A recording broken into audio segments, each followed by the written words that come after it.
What does it mean to be generational? It's a phrase that's thrown around a lot. Zion is called generational, yet he hasn't played a single minute in the playoffs. LeBron is also called generational, but there has never been a player better than him in history. Ben Simmons, Lonzo Ball, Giannis Antetokounmpo, Luka Doncic, fucking Michael Porter Jr. was called generational. But these are all players we have seen before, so what does it truly mean? We've seen so many generational players that the word has lost all meaning throughout the years, and we may never truly know what it actually means. But for all we don't know, there's something I know. Nikola Jokic is generational. I know this because what he just accomplished is something through all generations of the NBA has only been done by all-time greats. Not only having a transcendent regular season, but going on to have a very undervalued yet historic playoff run and topping it off with a title. This year has inserted him into conversations with all-time greats, so today I'm going to precisely outline just why he entered this conversation in one season.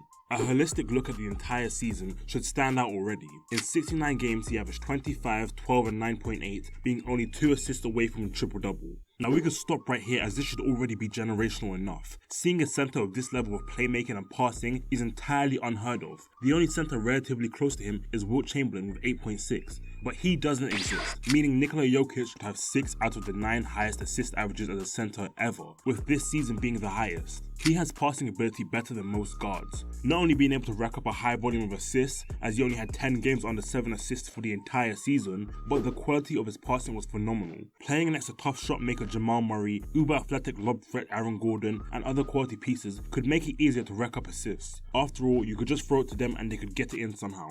But through means of no looks, head fakes, reading doubles, pick and rolls, and an assortment of reads, Jokic's playmaking creates the easiest looks for them consistently, paired with his pinpoint passing regardless of the defense or the angle, and this is just one aspect. When we continue to look, on top of being 3rd in rebounding, he was 25th in scoring, while being 60th in field goal attempts. No one in the 25 scorers above him shot as little as he did, but he managed to keep us scoring up for a reason. He barely missed shots. We understand NBA players, even superstars, miss more than they make. LeBron James, Michael Jordan, Kobe Bryant, Kevin Durant and Carmelo Anthony, all regarded as the best scorers ever, in their 89 collective years of basketball, shot above 50% 23 times, with the highest being Kevin Durant this year at 56%. Impressive, right? Nikola Jokic shot 63% from the field, 38% from 3, and 82% from the free throw line, totaling a true shooting of 70%. That is plus 13 from league average. And the only people above him are bigs that are low volume lob threats, Rudy Gobert, Mitchell Robinson, etc. etc. But Jokic, for the volume he's on, is unmatched. The only person keeping pace this season was the previously mentioned Kevin Durant, and while he finished the season on similar splits, 2 main things separate them.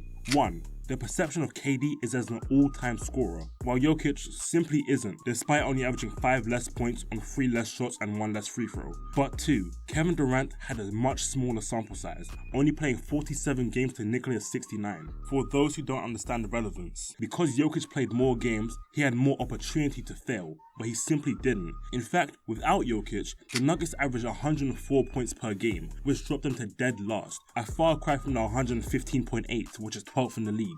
This is otherworldly impact. Even in different eras, Jokic stands tall. When you compare him to, say, Wilt Chamberlain, the closest comparison to his skill set in terms of scoring and playmaking, the league average pace allowed for more possessions, in turn allowing for Wilt to have inflated stats. Today's pace is significantly decreased from those times, and you can see this if you look at the per 100 possessions. They score at a similar rate with Jokic having a higher field goal percentage. Then passing wise, he totally eclipsed him, finally attaining the elusive triple-double with a staggering 14 assists. Then there's only a 5 rebound discrepancy behind Wilt with 17, despite the major difference in competition. But what you do in the regular season doesn't matter if it doesn't translate to the playoffs, which is a concern for many. We just saw the greatest scorer ever get swept in the first round, but for Jokic, it translates. One of the main concerns with Jokic and his production is the lack of competition he faces at center. After him and Joel Embiid, there's a noticeable gap in talent, more so in the defensive aspect, as 5 of the last 9 Defensive Player of the Years haven't been centers, where in previous years, defensive bigs ruled the league.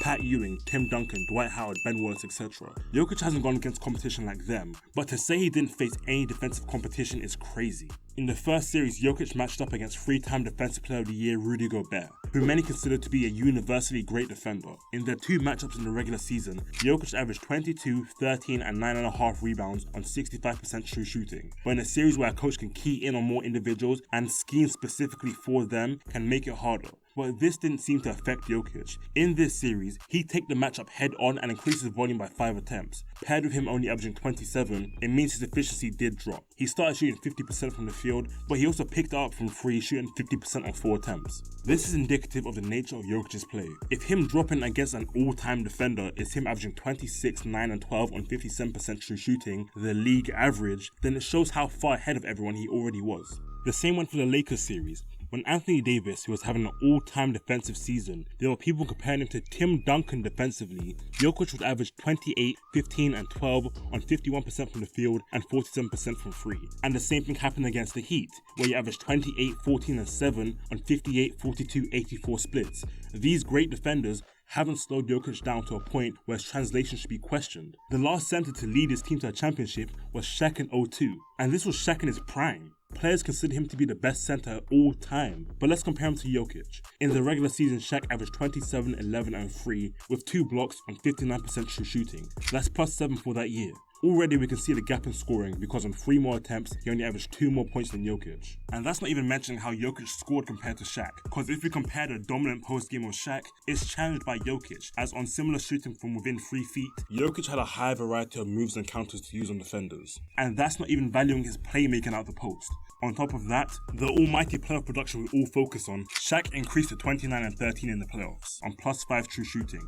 But for the entirety of this playoff run, Jokic increased to 30, 14 and 10 on plus 5 true shooting. And they both had similar situations with a second star that commanded their own 20 plus shots. Even defensively, Jokic significantly improved, becoming an actual positive by giving the team solid rim protection and rebounding in a more offense-driven league. He had the lackadaisical play here and there, but he arguably had no flaws in this playoffs. This is comparing him to one of the best centers of all time. Comparing him to the current pool of generational talents is abuse. Since Jokic was drafted in 2016, there have been many people labelled as generational talents, including Chet Holmgren, Anthony Edwards, James Wiseman, LaMelo Ball, Zion Williamson, Ja Morant, DeAndre Ayton, Marvin Bagley III, Luka Doncic, Markelle Fultz, Lonzo Ball, Jason Tatum, Josh Jackson, Ben Simmons, and Brandon Ingram. None of these players have ever been better than Joker. Let's run down the list. Chet Holmgren hasn't played a single game. Ant was arguably the second best player in the Nuggets series, but his motor and consistency are in question. James Wiseman looked horrible on the Warriors, and is looking slightly better on the Pistons, but it's questionable if he has more potential or talent than Jalen Duren.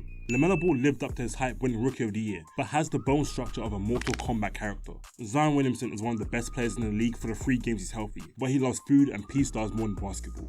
Ja Morant has excelled, being one of the best players in the league on one of the best teams in the league, but he's an alcoholic and is looking to be the main character of GTA 6. Luka Doncic has been successful, but hasn't significantly improved, being horrible off-ball and defensively.